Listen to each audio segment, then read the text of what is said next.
Hey everybody, it's Claire at A&A Sewing in Broussard. I wanted to do a little video tutorial about making buttonholes just because this is kind of a hot topic for a lot of people. They're like, oh, my machine doesn't make good buttonholes or whatever it is. I just want to show you the techniques now that we're using to make buttonholes. And so I made a little shirt. This is a 108-inch wide quilting wide back by Tula Pink. It's super soft. I washed it to make this little shirt. And so it came out really cute. This is the Archer button up in a size 6 if you want to come try it on. But their patterns I really like. This is Grainline Studio. They have sizes 0 to 18 for like B cup and 14 to 32 for D cup. So inclusive. That's what I want. That's what I like. And you'll notice the pattern has this little skirted back. So I'm going to flip the mannequin just so you can see that. Yay! It's cute, but it's really soft. And so I want to show you how to put buttonholes on a fabric that might be like this, kind of soft, using a stabilizer plate on your buttonhole. So the tools that I like to use, this is a sewing gauge. This was actually my mama's one. This is gonna let you decide how many and how far apart you want the buttons to be. And so let's get started. I'll show you that.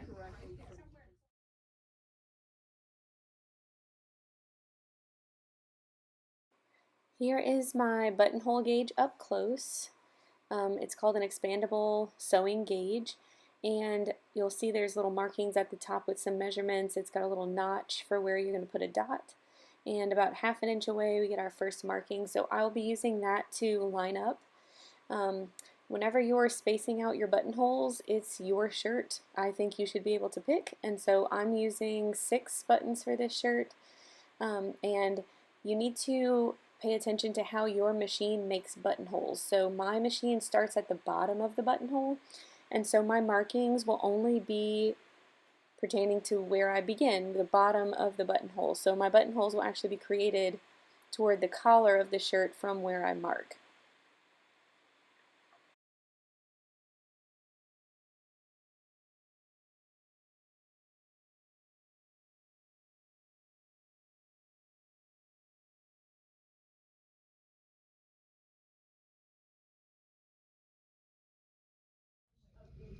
Alrighty guys, so I'm at the Janome Continental M17.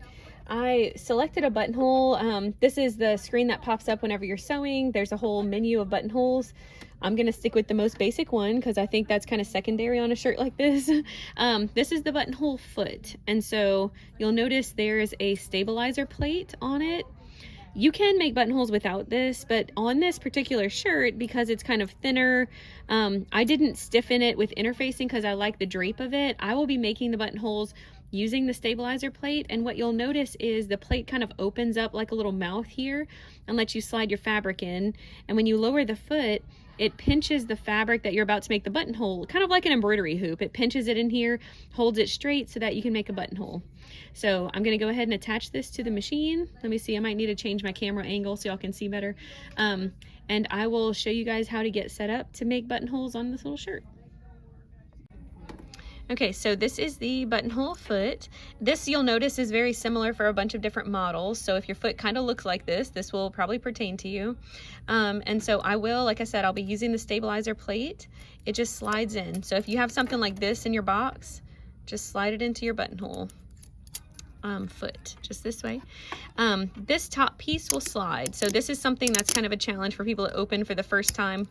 It'll be low. So we're going to open up this opening and take one of the buttons that I want to put on the shirt and pinch it in there.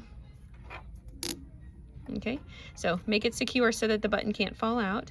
And what that does is it changes the width of our opening here so that our machine can tell us how big we want that buttonhole to be. I'm just going to slide this underneath my machine and lower the foot down. I usually don't get it on the first try. There we go. So when my foot is down, this is closed. And when I click to put my foot up, it opens. So there's a little opening underneath here. And I'll make a practice one on this dark fabric just because my fabric I know is a little light. We're going to do a tester. The other thing that we need to pull down is our buttonhole lever. So let me change my camera angle a little bit and show you that a little bit better. On the side of your machine, you're gonna have to pull down this buttonhole lever. I think that's something a lot of people forget. It lives in that little opening between the two plastic prongs here, and that's gonna help us size our buttonhole properly. And now I'm gonna go ahead and slide this fabric in here while we're at this angle, just so you can see. This is just a little scrappy piece. I didn't even iron it. I just wanna slide it in so that we can do a test buttonhole. Okie doke, so here is my sample fabric, and I still do test buttonholes all the time, mostly just to make sure that I know what I'm doing, but I think it's a good practice to have just to make sure that you're happy with your thread. Today I'm using Gutermann 50 weight polyester thread, and I'm matching the thread in the bobbin. I have a size, it's a blue tip Janome needle, so about a size 12 needle, and I'm just going to, this is just single layer quilting cotton folded in half, just to test my buttonhole. If you are using a heavier stabilizer in the placket of your shirt, you might like to interface this whenever you're practicing. I know my shirt is relatively thin, it's not overly interfaced, so I should be in good shape. The next step that I want to do is to unplug my foot control. When I do that, I show people this. My foot control is not plugged in. I'm going to hit the start button on the machine and let it stitch out the buttonhole.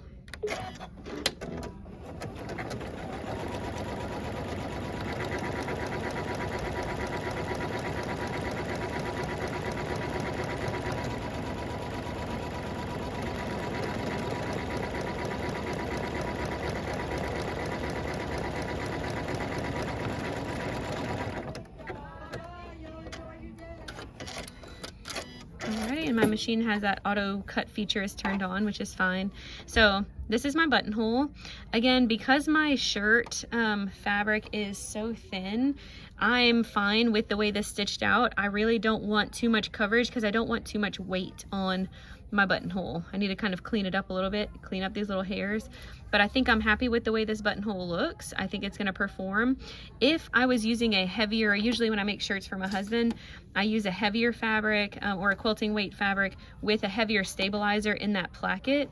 I like a little bit more full coverage on his shirts because it's a little bit heavier. So I would change my thread up to a 30 weight and use a size 12 or 14 top stitching needle on the top, and just leave the lighter weight bobbin thread, and those come out a little bit more full and full coverage. But for our shirt, let me get it so I can show you. This is really light. You can kind of see it's pretty thin, and so I did my markings. I'm going to show you how to line that up, and then we'll make some buttonholes. I want to show you how long it takes to make buttonholes on one shirt in one take. So let me get my chair and move this over, and I will get started. Okay guys, so here's my shirt. I just want to show you how I kind of set up. I will be making buttonholes in real time so you can see how long it takes. I usually just kind of flop the shirt over. This machine is on our floor, so we have the embroidery unit connected, so I'm just going to use that like a big old extension table. And just make sure that you don't have anything stuck underneath the placket where we're going to be sewing the buttonholes on. Okie doke, so now we're ready to get started with our buttonholes. Now you'll notice just a style choice for me, from lady shirts, I don't put the button up here. That's optional, you can do that. I'm just doing kind of like I want this to be kind of like a V-neck opening. And so you'll notice the markings that I made with my little Frixion pin, they're just dots. Using that little template, I was able to get them all centered on my bar or my placket. And so what I'm going to be looking for is to put that dot right in the middle under here. And so I'm not sure if their camera can catch that. You see the little dot kind of in the center there. What I want is for my foot to be kind of laying where I can see it. I'm going to go ahead and lower my foot just to kind of get right on top of where it is. And the other thing I kind of like to pay attention to is that this is an even amount of fabric sticking out on the side. So with the rest of my shirt kind of over here on this left side edge, I think I'm in good shape. My stabilizer plate is in position. I'm going to hit the start button and let it make buttonhole number 1.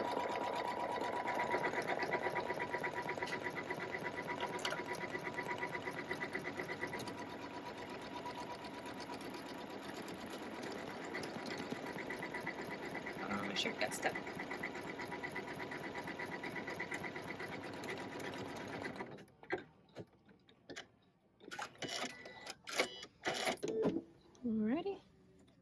one down. Let's make a few more. So next one, same situation. I'm just using my one little dot. I used to make a larger, like a T shape, and it got to be where I was too focused on the rest of the T, which was like my centering instead of where the actual beginning point should be. So, you know, we evolve and we learn and things change.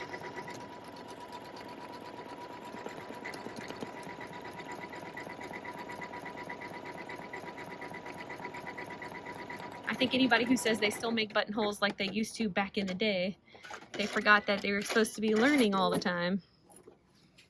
Ah, good one. Let's go again. I choose a different, I think every shirt I make has a different number of buttons. I'm always just guessing and seeing what I kind of like, and so, and I think that's okay.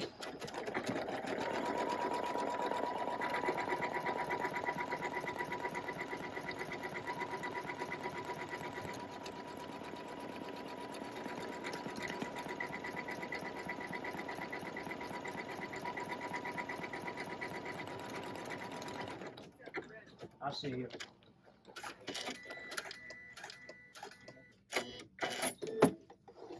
There we go.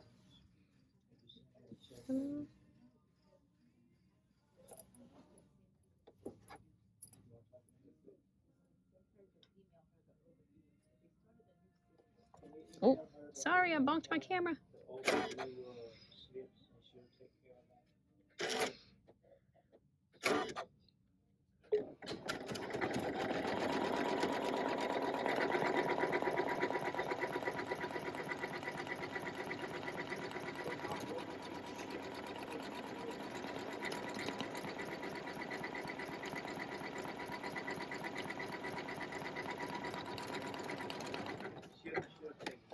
Alrighty. Will I have to call you back once y'all get that done? Y'all gonna send my stuff. All right. Thank you, man. She said she's gonna take care of it. Man, I sure appreciate that. Alrighty, and then this.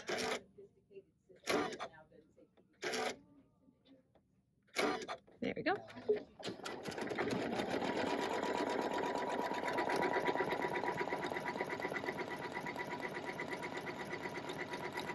I think this one's my last one.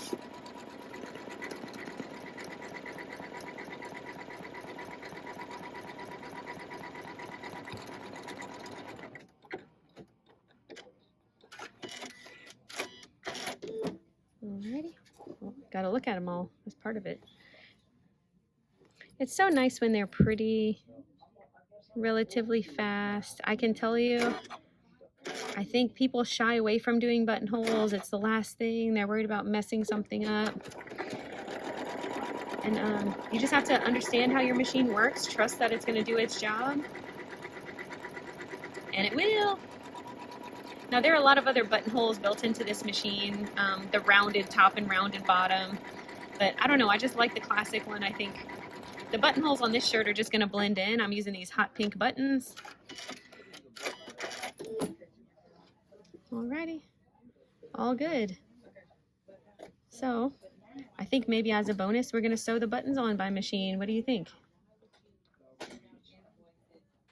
To mark where I want my buttons, I will rip open the buttonholes with a seam ripper, and I just poke the tip of my friction pin through the buttonhole to kind of put a line on the opposite side of the placket so that I can tell where to sew my buttons on. Okie doke, so I think I'm going to do a little bonus and go ahead and sew my buttons on. So this is the button sewing foot. On this machine it's the letter T. You probably have a weird foot like this with your machine, so check it out. And the stitch that we want to use on the screen is going to be on the M17, it's number 14. But on your machine you'll have a stitch, I'm guessing, I don't know, most machines have this, where it's going to zigzag, but it drops your feed dogs down for you. I want you to see how to put this foot on. You'll notice there's 2 bars on the foot, one in back, one in front. And on your shank, you're gonna have a little hook in the back side. So to put this on, I usually lift up the back and it'll grab that little shank. Okay, and then I click the back button and it'll click onto the front. So it's a very stationary foot. It doesn't move a whole lot whenever you're sewing. And the trick now is to line this up on our mark with our button underneath. Alrighty, so I'm going to decide which part of my button I want to face up, and you'll notice these little symbols, I did basically like a lowercase letter T. To get the rest of the shirt out of the way, I have the rest of the shirt out here to my left, and I'm just going to basically line up these holes with the little T-bar of my marking. And now I'm going to lower this down onto the button. See if I can get a little bit closer view for you. Okay, and so it takes a little bit of arranging to get it to be perfectly like you want it. And so I'm going to lower my needle on the M17. I have a little roller right next to the foot that makes that a little bit easier. So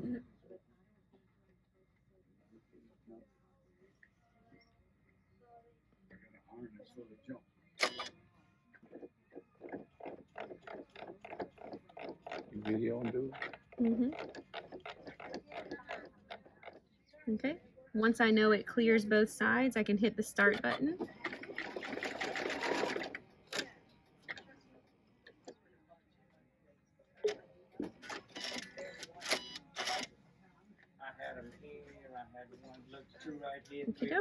And I'll move over to the next buttonhole. Thank you guys for watching my long buttonhole tutorial. I hope you're brave and I hope you make plenty of great shirts. See you soon.